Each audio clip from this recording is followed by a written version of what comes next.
Alhamdulillah, puji dan syukur kita panjatkan kehadirat Allah Subhanahu wa taala. Berkat dan hidayahnya kita pada hari ini dapat berkumpul di salah satu ruangan SMA Negeri 1 Bukit Tinggi dalam rangka kegiatan MGMP Kimia Kota Bukit Tinggi.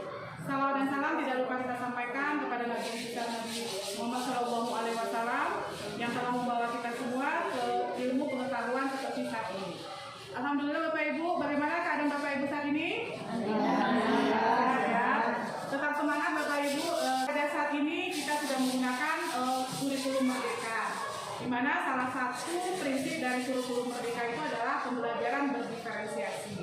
Terima kasih Bapak Ibu yang sudah menyampaikan pendapatnya melalui media paten ini. Dari yang sudah masuk, Bu Marulisni mengatakan pembelajaran yang berorientasi kepada kebutuhan peserta didik, filosofi untuk pembelajaran sudah benar. Bu Titin pembelajaran dilakukan sesuai dengan gaya belajar.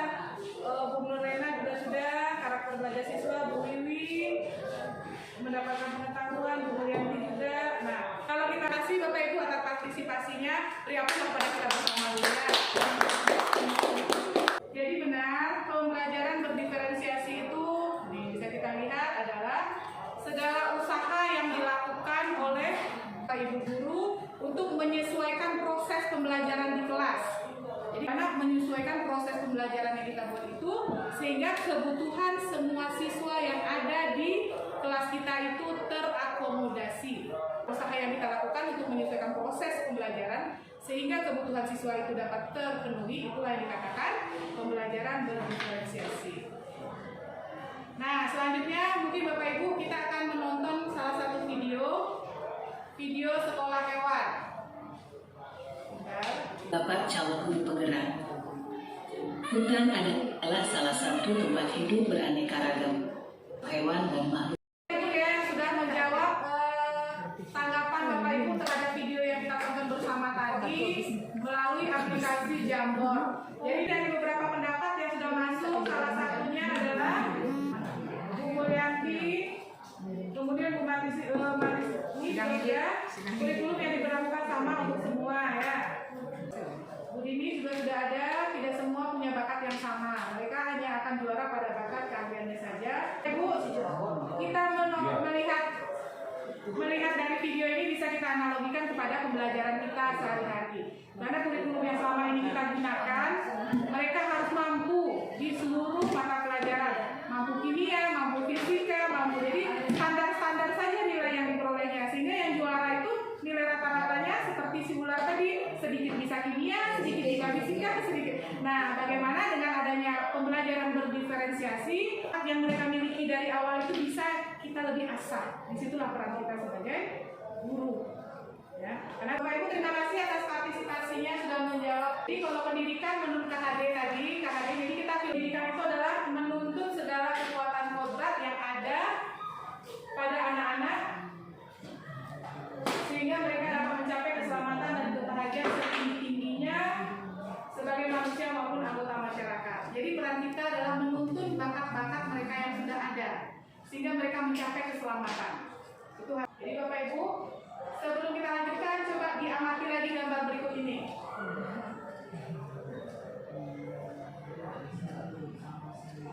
Siapa yang bisa berpendapat? Silakan.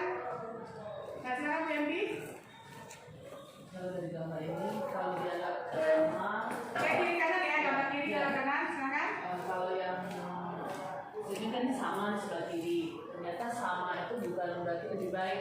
Nah, coba kalau kita lihat sebelah kanan, dia perlakuannya beda-beda, sehingga memang berdampak lebih baik yang sebelah kanan gitu, karena memang kebutuhan mereka itu beda-beda masing-masingnya. Ya. Terima kasih Bu Yanti, kasih apa sekolah Bu Yanti dulu kabarnya. Mungkin Bapak Ibu yang lain ada pendapat yang lain, silakan. Nah, silakan Bu. Kalau saya mengamati yang sebelah kiri itu prosesnya sama, tapi hasil dia melihat itu pandangannya tidak sejajar. Yang pertama terlalu tinggi, mungkin melebihi rata-rata yang diinginkan, tapi satu tidak nampak apa-apa. Tapi di saat yang kedua itu standar dia nampak saja yang kita tuju itu yang kita lihat. Tapi pada hasil akhirnya mereka akan jadi sejajar, akan sama dengan perlakuan yang berbeda. Ya, kasih aku dulu sama Bapak Ibu. Ya, terima kasih Bapak Ibu ya. Jadi kalau kita lihat dari pengamatan gambar kita ini, kita lihat dulu tujuannya ngapain sih dia itu. Nah, mereka ngapain nih kira-kira Bapak Ibu? Mau menonton pertandingan. Kayaknya ini pertandingan kasih atau istilah kriket kali ya, pertandingan kriket. Nah, jadi kita kasihlah mereka bantuan sama-sama, yaitu kursi, sama-sama dapat bantuan satu, masing-masing satu. Ternyata ada yang bisa full melihatnya, ada yang setengah melihat, ada yang tidak melihat sama sekali.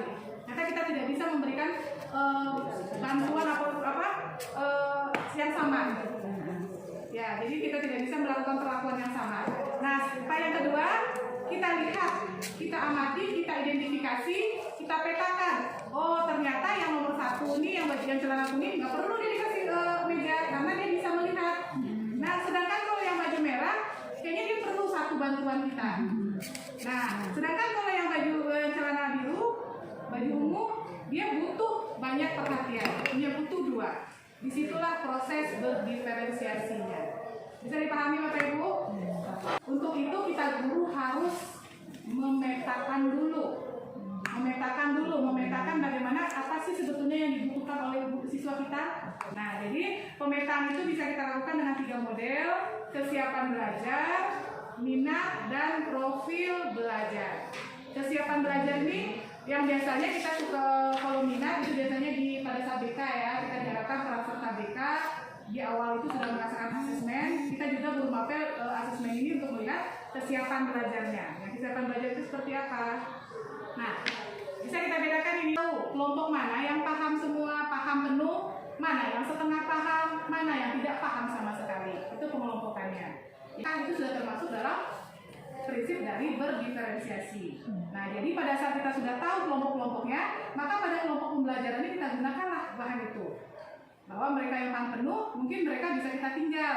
Sedangkan yang sebagian mungkin kita bisa dampingi, tapi sedangkan yang tidak sama sekali itu yang kita dampingi secara penuh. Mungkin yang kita ambilkan boleh seperti itu. Jadi ini pertama kali yang kita harus lakukan dalam pembelajaran. Sampai di sini ada yang mau ditanyakan Bapak Ibu? Bisa ya kita cobakan. Jadi kita di awal mungkin asesmennya dulu. Kita petakan anak-anak kita. Kita mengelompokkan sudah sesuai dengan profil belajarnya, itu sudah punya ciri khas bahwa pembelajaran kita merupakan pembelajaran yang berdiferensiasi. Saya ulangi ya. Bagaimana perasaan Bapak Ibu dalam proses pembelajaran kita hari ini? Maka kita silakan Bapak Ibu isikan pada menti.com.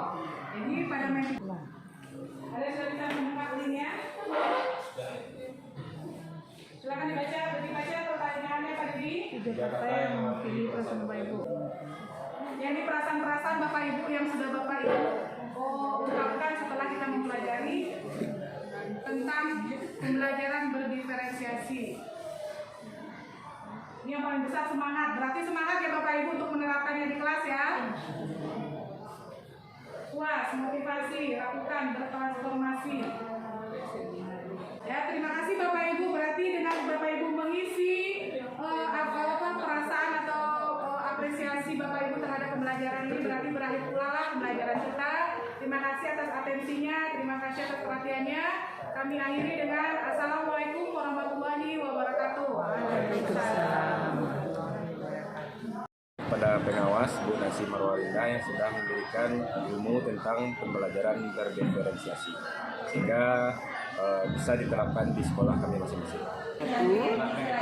Setelah mendengarkan penyampaian dari Bu Nancy, tahu bahwa memang kita harus memperhatikan kebutuhan siswa untuk kita bisa melaksanakan pembelajaran yang mendapatkan hasil yang maksimal bagi siswa kita. Atas ilmu yang telah diberikan kepada kami.